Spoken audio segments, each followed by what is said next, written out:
Marxist communist கட்சியுடன் வரும் 26ஆம் தேதி தொகுதி பங்கீட்டு பேச்சுவார்த்தையை நடத்துகிறது திமுக. இது தொடர்பான விவரங்களை செய்தியாளர் கோகுல் வழங்க கேட்கலாம். கோகுல், விவரங்களை பகிர்ந்துக்கலாம். மார்க்சிஸ்ட் கம்யூனிஸ்ட் கட்சி தொகுதி பங்கீட்டு பேச்சுவார்த்தை குழு அமைத்திருந்த நிலையில 26ஆம் தேதி பேச்சுவார்த்தைக்கு திமுக அழைப்பு விடுத்திருக்கிறது. இன்றைய தினம் திமுக கூட்டணி கட்சியோடு தொகுதி பங்கீட்டு பேச்சுவார்த்தை நடத்துகிறது. முதல் கட்சியாக இந்திய யூனியன் முஸ்லீம் லீக் கட்சி இன்றைய பேச்சுவார்த்தை தொடங்க இருக்கக்கூடிய நிலையில அடுத்தடுத்து கூட்டணி கட்சிகளுக்கு திமுக தனித்தனியாக அழைப்பு விடுப்பதற்கு முடிவு செய்திருந்த நிலையில் மார்க்சிஸ்ட் கம்யூனிஸ்ட் கட்சிக்கு 26ஆம் தேதி தொகுதி பங்கீட்டு குழு பேச்சுவார்த்தைக்கு அழைப்பு விடுக்கப்பட்டிருக்கிறது. ஏற்கனவே 6 தொகுதிகளில் மார்க்சிஸ்ட் கம்யூனிஸ்ட் கட்சி போட்டியிட்டாங்க. குறிப்பாக 2 தொகுதியில தான் வெற்றி பெற்றார்கள். கந்தரக்கோட்டை, கீழ்வேலூர் என 2 தொகுதியில் மட்டும்தான் வெற்றி பெற்றார்கள்.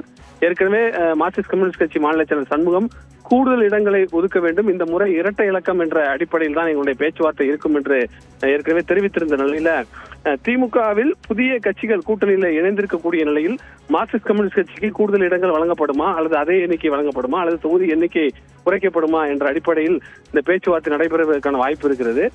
திமுக தொகுதி புதிய கட்சிகளுடைய வரவை அடுத்து தொகுதிகளுடைய எண்ணிக்கையை குறைப்பு என்ற அடிப்படையில் தான் பேச்சுவார்த்தை தொடங்குவார்கள் என்ற அடிப்படையில் மாநில குழுவில் மார்க்சிஸ்ட் கம்யூனிஸ்ட் கட்சி கூடுதல் இடங்களை பெற வேண்டும் என்ற அடிப்படையில் மார்க்சிஸ்ட் கம்யூனிஸ்ட் கட்சியும் இருதரப்பும் இது போன்ற ஒரு தொகுதி பங்கீடு பேச்சுவார்த்தை நடத்துவார்கள் என்ற தகவலா இருக்கிறது. விவரங்களை வழங்கியதற்கு நன்றி கோகுல்.